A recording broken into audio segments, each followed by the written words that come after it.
Cada primer día de la semana, cada uno de vosotros ponga aparte algo según haya prosperado. ¿Te gustaría conocer cuáles fueron las indicaciones para las ofrendas? ¿Te gustaría conocer los últimos consejos que Pablo le da a la iglesia de Corinto? Bueno, vamos a estudiarlo juntos en Primera de Corintios, capítulo 16. Nuevamente, bienvenidos amigos, amigas a Momentos de Esperanza. Qué gusto saludarles esta mañana. Que Dios les bendiga, les dé fortaleza. Que si están descansando, si están trabajando, lo que hagamos, podamos siempre apartar un momento para el estudio de la Biblia, para la oración y sobre todo para estar en comunión con nuestro Padre Celestial. Muy bien, pues vamos al capítulo de hoy. Capítulo de muy interesante, como lo hemos venido diciendo, es una carta. Seguramente llegaron hasta cuatro cartas a Corinto, de las cuales tenemos dos. Esta primera nos ayudó bastante porque aunque reconocemos que Corinto, los hermanos tenían muchos problemas, pues ayudaron para que a lo largo de la historia y también actualmente, pues podamos enfrentar diversas dificultades que hay en las iglesias, y nos da consejos, nos da principios que nosotros podemos aplicar. Muy bien, pues el último consejo tiene que ver con las ofrendas. ¿Por qué ofrendas? Bueno, en primer lugar, reconocer que Pablo estaba muy interesado en los hermanos, en este caso de los de Jerusalén, aunque también buscó ayuda para hermanos de Antioquía. En Jerusalén estaban pasando bastante escasez, hasta hambre podríamos decir. Hay varias razones. La primera es que hubo una hambruna en esa región. La segunda es que varios hermanos, al hacerse cristianos, las autoridades veían aquí pretextos para poder despojarlos de ciertas riquezas. Otros más estaban sufriendo persecuciones, de tal forma que había mucha necesidad. Recordemos que los de Corinto eran principalmente gentiles y pues los de Jerusalén eran judíos. Así que también esta colecta ayudó para poder unir más a estos dos tipos de personas. Muy bien, ¿cuáles son las indicaciones? Dice, en cuanto a la ofrenda de los santos, versículo 1, haced vosotros también de la manera que ordené en las iglesias de Grecia. Galacia se refiere a Grecia. Entonces, esto ya era una práctica, era un método que Pablo estaba instruyendo en las iglesias. En segundo lugar, versículo 2 dice, cada primer día de la semana. Fíjense, esto habla de un periodo. Algunos ven aquí una referencia a que los cristianos ya se reunían en domingo y ya era un día de guardar como día de reposo. Ven aquí una referencia a que ya esto era una indicación de que ese día se guardaran las ofrendas porque era el día que iban a reunirse para adorar a Dios. Sin embargo, pues evidentemente bajo el contexto, esto no tiene ninguna referencia a ningún cambio en el día de reposo.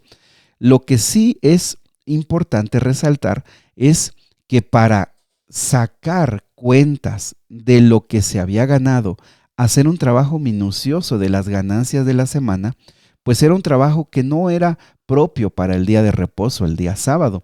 Así que por eso se da la indicación de que fuera el primer día de la semana. En segundo lugar, cada uno de vosotros aparte algo.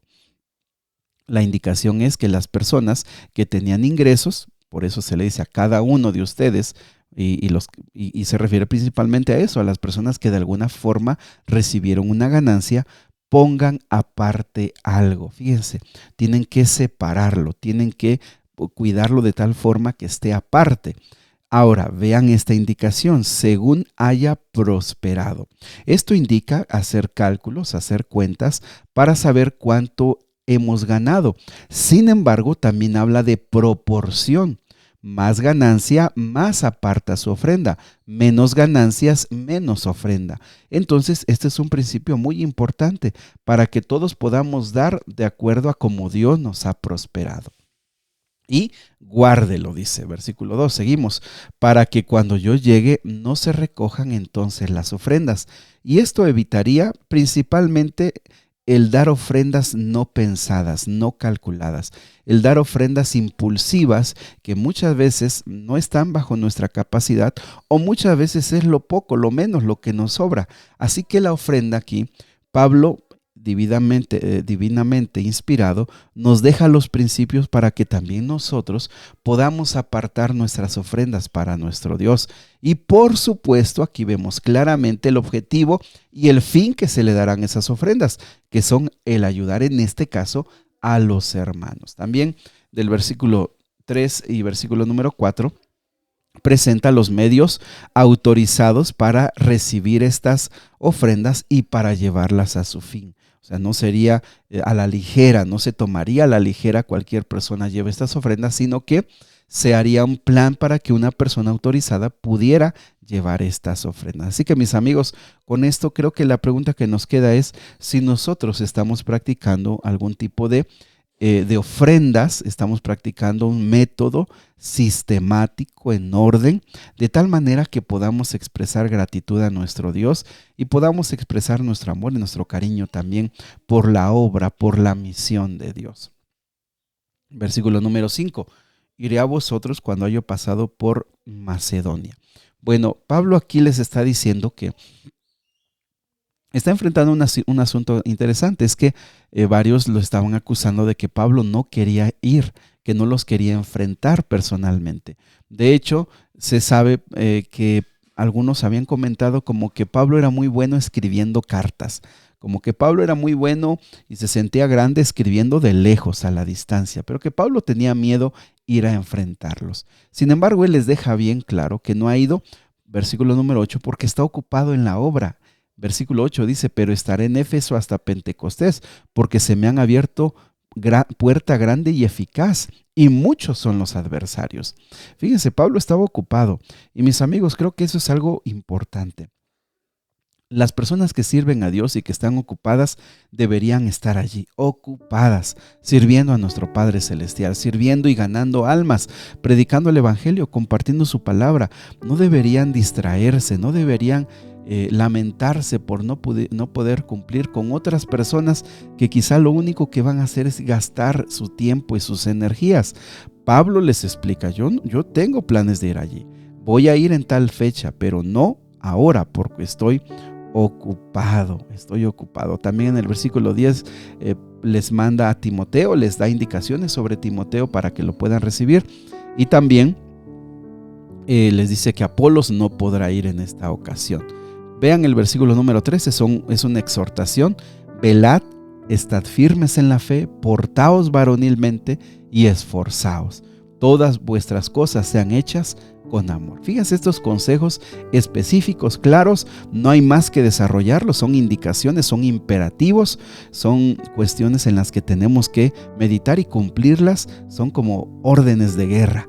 Y mis amigos, Pablo amaba a estos hermanos, los amaba profundamente. Él trabajó de día y de noche para poder ganarlos en el nombre del Señor. Así que les da estas indicaciones. Velad.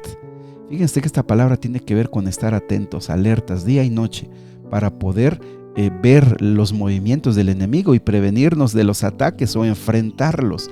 Cuán bien harían los padres, los líderes de la iglesia en estar velando, en ver los problemas y estar atentos y enfrentarlos en el nombre del Señor. Estad firmes en la fe. Fíjense, estas palabras en griego advierten una permanencia. Una vez que ya se ha aceptado, permanezcan, no se debiliten, no se quejen, no se hagan a un lado. Y mis amigos, creo que son imperativos que uno también tiene que aceptar y proponérselos. Dice, portaos varonilmente. Esta expresión, más allá que sea para los hombres, tiene que ver con una actitud de fuerza, una actitud de determinación, una actitud que todo ser humano puede tomar. Cuando uno enfrenta dificultades, tiene que portarse como lo es, determinado. Y mis amigos, muchas veces nosotros caemos en desánimo, muchas veces nosotros nos autosaboteamos, pero sobre todo muchas veces nosotros nos fatigamos y tomamos una actitud de no poder más. La palabra de Dios dice que nos esforcemos. Y bueno, finalmente, versículo número 21 dice, yo, Pablo, os escribo esta salutación de mi propia mano. Con esto nos deja ver que pues en ese tiempo se acostumbraban los secretarios, y en este caso esta frase Pablo la escribió con su propia mano para recordarnos que esto también era un mensaje de Él, con toda su autoridad. Versículo 22, el que no amare al Señor Jesucristo sea anatema. Fíjense, nosotros sabemos que la única forma de ser salvos es a través de Cristo Jesús, no hay ningún otro medio. Así que si una persona no ama a Cristo Jesús, sea anatema. Anatema es una palabra muy fuerte que significa destinado a la destrucción, apartado para la destrucción o maldito. Y en este caso pues es evidente, una persona que no ama al Señor pues va a perderse. El Señor viene. Subrayen esta frase, mis amigos, porque el Señor viene es recordemos que esta carta fue escrita en griego. Esto significa Maranata. Y básicamente lo que dice aquí, el Señor viene o Cristo viene pronto. Aunque es una expresión que se escribe solamente en esta parte, en el Nuevo Testamento, es una expresión que se sabe llegó a ser un saludo entre los cristianos. Maranata, Cristo viene pronto. Y fíjense cómo llegó a ser una expresión de esperanza, una expresión de fortaleza, una expresión de gozo también. Fíjense, encerraba muchos sentimientos, el deseo de ver a Jesús, pero también el deseo de ánimo, fortaleza, porque estamos pasando adversidades y vamos a pasar aún más, pero también de gozo, de saber que nos podremos reunir pronto con nuestros seres queridos. Maranata, Cristo viene pronto, debería ser el tema de conversación de todos los cristianos a lo largo de la historia. Esa seguridad y esa convicción y esa acariciada esperanza de un día poder estar con nuestro Padre Celestial para siempre y reunirnos con nuestros seres queridos debe ser el tema de conversación de todos. La gracia del Señor Jesucristo esté con ustedes. Mi amor en Cristo Jesús esté con todos vosotros. Amén. Querido Padre Celestial, hemos estudiado y aprendido bastante de esta carta. Hemos visto muchos temas difíciles. Hemos visto a seres humanos como nosotros, con debilidades, con pecados. Hemos visto a seres humanos que tomaron la fe con todo su corazón y hemos visto que algunos también se debilitaban, se caían. Pero también hemos visto, Señor, cómo tú a través de la pluma, a través de la escritura de Pablo, podemos ver cómo tú llamas a tus hijos y los amas profundamente. Padre, que tu palabra quede grabada en nuestros corazones y que Maranata sea el saludo de nosotros cada día, anhelando estar contigo muy pronto. Te lo pedimos, Señor, en el nombre de Jesús. Amén. Que Dios les bendiga. Sigan abriendo su corazón al Señor. El Señor quiere escucharlos.